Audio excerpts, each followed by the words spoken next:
school's out, blame corona, but I still got some science I could show ya.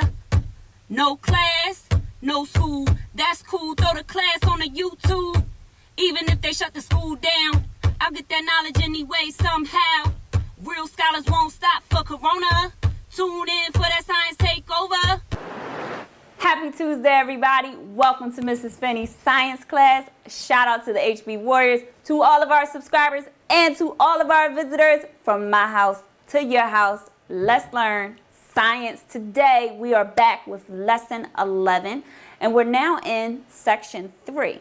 Let's talk about section 3, which starts off with designing foods with mutations. Designing foods with mutations? Really? Yeah, really. True. So our learning objective, I can explain how engineers work to improve crops by using mutations. Yes, this happens. Yes. Essential question. Originally, grapefruit's flesh was only white or slightly pink. So why are there red grapefruit now? I want to get to the bottom of that today. So at the top it says, think of savoring the sweet and sour flavor of a juicy red grapefruit. You might be surprised to learn that 100 years ago, these red grapefruits did not exist at all. Originally, grapefruit's flesh was only white or slightly pink. Why are there red grapefruit now? All right. So this is common to most of us, but this is not how it was originally. Okay. So in 1929, a grapefruit farmer in Texas discovered that one of his trees had a mutation, causing its fruit to have bright red flesh and few seeds. The farmer responded to his discovery by growing more trees from the mutant tree in order to produce even more grapefruit with red flesh. These grapefruits seem to be more visually attractive and generally sweeter than white or pink grapefruit. But this variety of grapefruit, red grapefruit, slowly lost the brightness of its color throughout the season. With this in mind, I want you to look into a particular career, all right? And this is called agricultural engineering. Let's take a look. Reducing pollution in a farm's water supply, improving the efficiency of a rural electric power system, discovering a new way to extend the life of a tomato. These are some of the projects an agricultural engineer might work on in the quest to make agricultural operations as efficient and productive as possible. Most agricultural engineers work in offices with frequent research visits to farms, labs, or rural areas. They work for government offices, engineering firms, universities, and manufacturers. The ultimate goal for these engineers is to improve crop and livestock production. This career focuses on the design and manufacture of the equipment and facilities needed to reach that goal. Agricultural engineers examine the impact of plant and food production on the greater environment and look for ways to reduce negative impacts. Sometimes they even make news headlines with breakthroughs on production techniques such as genetic engineering and cloning. Agricultural engineers need an aptitude for science and technology, along with good oral and written communication skills. They rely heavily on their ability to recognize and solve problems. A bachelor's degree in agricultural or biological engineering is the entry-level education needed. As the world population continues to expand, the need for the work of agricultural engineers will only continue to grow. All right, so that might be a career field that you might want to look further into. Sounds interesting? I think it does.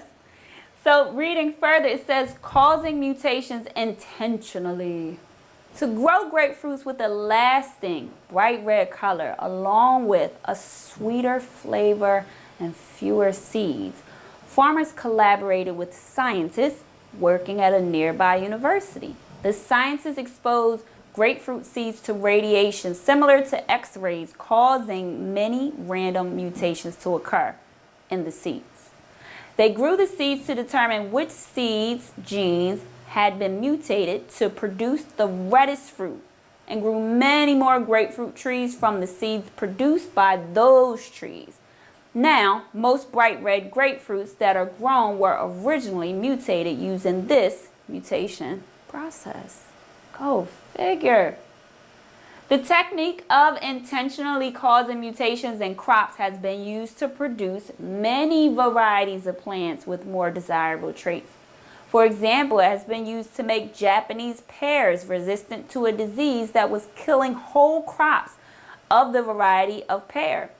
It has also been used to make rice that produces more grain on every stalk. However, because the mutations produced in the crops are random, it can take years or decades to produce a mutated variety with the desired traits. Let's take a look at this next video that talks about genetically modified food. In the last several years, we've seen some strange genetically modified organisms. Pigs that glow in the dark, chickens that grow without feathers, and even goats that produce spider silk proteins. But what really gets people riled up are genetically modified foods. The prospect of eating somebody's science project turns the stomach of those who aspire to eat so-called whole or natural foods. But what exactly does genetically modified mean anyways? And how are those foods created? To answer these questions, we need to go back in time about 10,000 years. That's when people first started domesticating animals and cultivating plants for food. By picking organisms with desirable traits and mating them together over and over again, people were able to mold species to meet their dietary needs. The classic example is corn, which started out as a tropical grass called teosinte, with small, nearly inedible kernels. Over thousands of years, ancient farmers in Mexico transformed the grass into the delicious, starchy treat we like to eat today. We now know those ancient farmers were manipulating the DNA of the teosinte plant. As few as 5 changes to its genome, the long strands of DNA that encode for proteins, create the dramatic differences we see between teosinte and corn. Scientists call this process artificial selection, and it's made all kinds of unappetizing plants edible, from wheat to rice to almonds and bananas. What's different about modern genetically modified foods is the speed and precision with which we can make changes. Now, instead of selectively breeding for traits, we can go directly to the DNA responsible, snip it out, and transplant it into newly developing plants and animals. If these snippets come from the same species, scientists call the new organism cisgenic. Cis means the same. But if the DNA comes from a completely different plant or animal, scientists call the new organism transgenic. Trans means to cross. Those fluorescent pigs, they glow green because they contain a gene from a luminescent jellyfish. And in the last 20 years, we've begun to see the food equivalent. Corn that makes bacterial toxins poisonous to pests, tomatoes that make the antifreeze proteins from fish, and even cows that produce human milk. So you may be wondering if this kind of overt manipulation is safe. Well, all of the GM foods currently on the market have been thoroughly tested, but the verdict's still out on some of the more exotic transgenic pairings. Personally, I'm waiting for a tomato that I can cut in the dark. For Scientific American's Instant Egghead, I'm Eric Olson.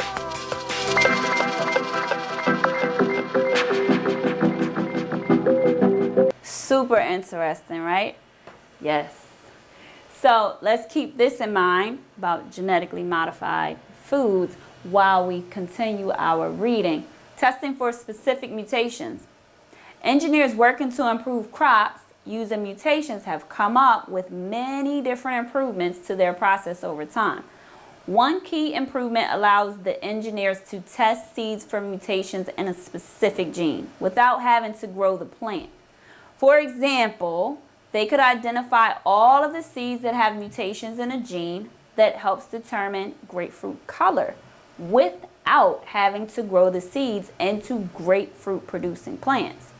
This allows the engineers to focus on specific kinds of mutations and only spend time growing plants that meet their criteria for successful mutations. Take a look here.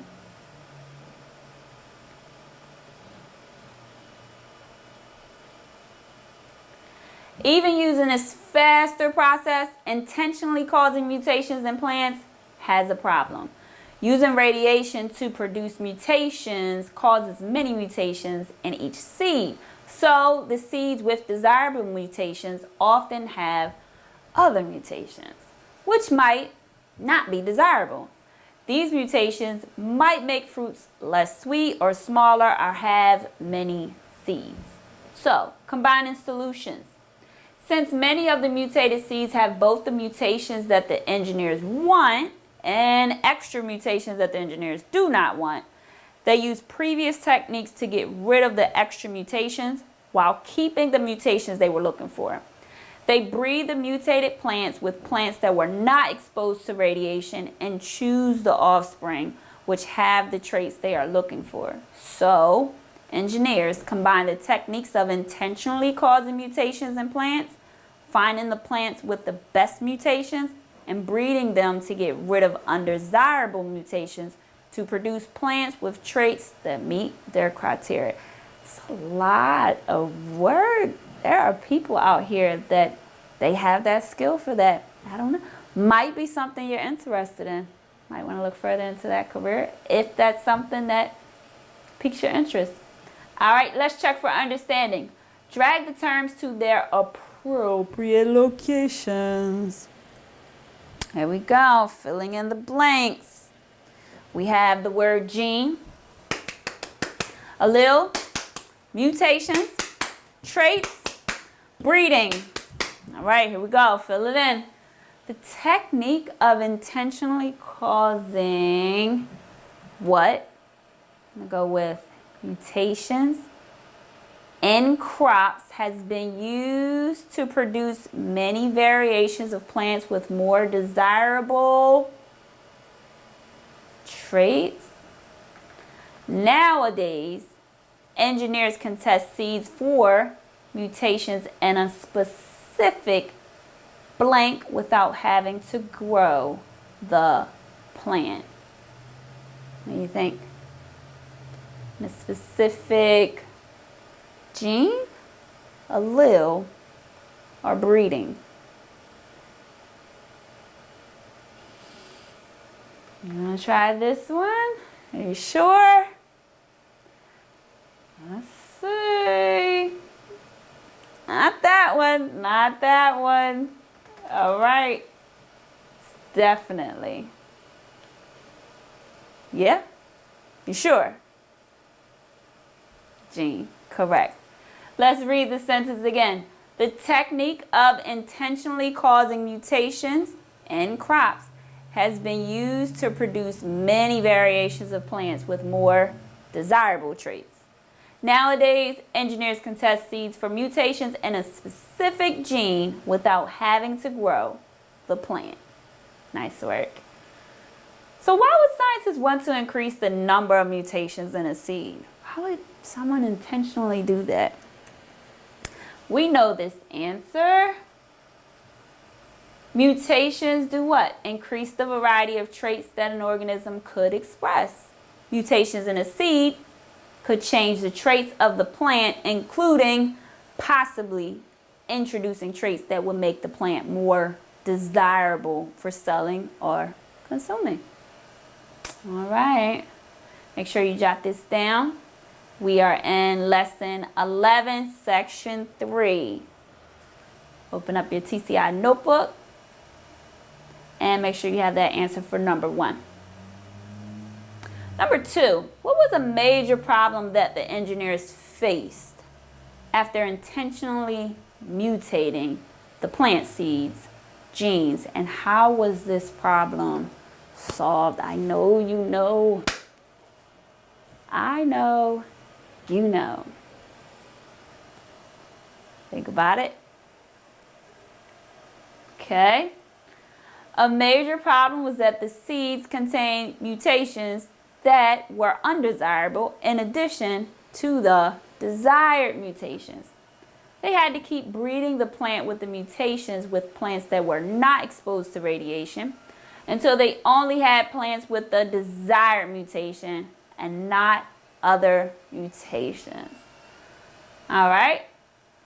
So we are wrapping up section 3. Talked about GMOs. We talked about agricultural engineers. Let's close out for today. It's been fun. It's been real. We break it down and pick up science skills. Give yourself 2 claps just for tuning in. Come back, meet tomorrow. We can learn again. Oh.